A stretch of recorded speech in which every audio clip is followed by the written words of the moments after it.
sur le Tour 64? Sur le Tour de... Oula. Ah bah oui, mais je sais, vous connaissez Mais par nous cœur. sommes en 96. Mais peu importe. Non mais là, l'histoire de l'arrivée à Monaco, là. Parce que moi je l'avais vu en direct à l'époque. Oui, l'histoire de l'arrivée à Monaco. Bon, On sprint trop tôt. oui, j'ai fait le sprint. Vous savez, lorsqu'on arrive quelquefois une étape de montagne, on est un peu dans les vapes. Alors, on était rentré sur la piste et on avait pratiquement fait un tour de piste complet. Alors c'est ce qui m'a trompé, puisque c'est toujours sur la piste, on fait la distance plus un tour. Mais il y avait pratiquement 2 tours complets de piste, puisque la distance, c'était pratiquement, il fallait faire le tour de piste complet pour faire la distance. C'est ce qui m'avait un peu trompé. Vous savez qu'Anquetil vous bat quand même d'une roue dans le premier tour, moi j'ai les images. Vous savez ça? Il vous bat quand même. Alors qu'il a encore un tour à faire, mais il vous bat quand même. Ah bon, ben, ça ne change rien. Ça ne change rien, mais... Et franchement, dans le corps d'Envalira, vous avez cru que c'était bon pour vous? Franchement. Ah non, Quand vous avez su qu'il était à 4 minutes. Non, j'ai jamais cru, non, puisqu'il faut savoir qu'à l'avant, on était 2 coureurs amenés. Les Barmontes. Avec Barmontes, et il restait plus de 200 km à faire.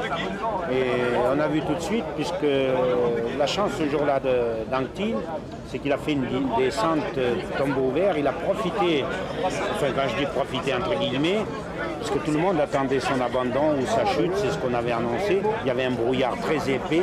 Et derrière, toutes les voitures Bresse le suivaient, guettant son abandon ou sa chute. Et il a descendu, il a bénéficié de l'éclairage des voitures. Et il avait de la visibilité plus importante que nous. Et il a refait pratiquement ses 4 minutes dans les descentes. Il a rejoint toute l'équipe de l'époque, qui était l'équipe Pelfort, avec le maillot jaune Grossard.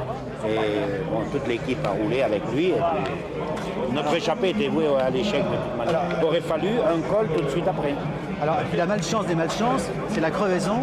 Et le scandale des scandales, c'est d'avoir fait un barrage. En général, quand il y a une crevaison, on ne fait pas le barrage. Ah oui, là, non, mais en général, oui, mais à ce temps-là, les barrages étaient systématiques, sur crevaison, sur chute. Même sur crevaison? Ah, même sur chute.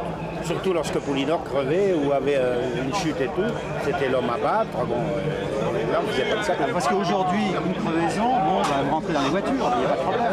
Je ne dirais pas qu'aujourd'hui, une crevaison, c'est un avantage, mais on bénéficie évidemment de l'aspiration des voitures. Mais en tout cas, grâce à cette crevaison, ça vous a obligé le lendemain, vous avez réalisé un exploit fantastique dans le Portillon.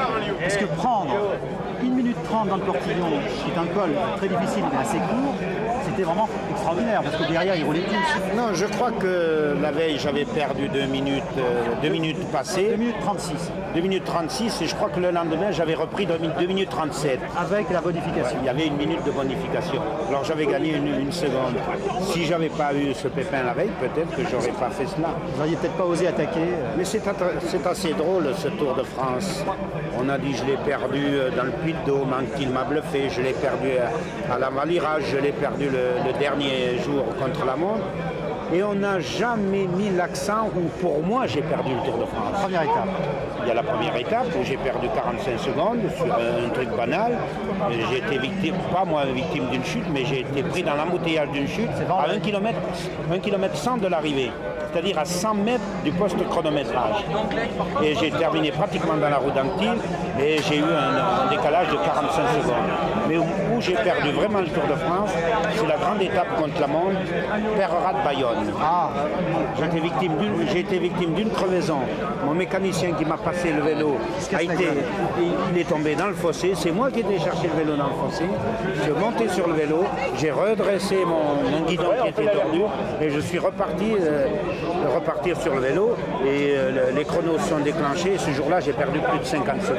Et là, j'étais en avance sur Anquetil, il restait 20 km à parcourir. Et ce jour-là, j'étais persuadé, avec des si, on fait beaucoup de choses, bien sûr. Mais ce jour-là, je pense que je pouvais battre Anquetil contre la montre avec la minute de bonification et il n'aurait pas eu le courage de s'accrocher comme il a fait par la suite. Ça va, Président, ça va? Ah oui, et puis il y a aussi la femme. J'en sais des choses parce que non, mais Poupou, il a menti à Anton Amann. Il avait dit qu'il était allé en reconnaissance au Puy-de-Dôme. Vous êtes bien. Et ce jour-là, la route était fermée. Il n'a pas pu aller au Puy-de-Dôme. Il n'a pas pu choisir le bon braquet. Vous êtes bien informé. Ah bah j'ai la gloire sans maillot jaune. Voilà, je pense pas que c'est ça qui a changé. Non. marque, je veux dire, moi aussi. Hein.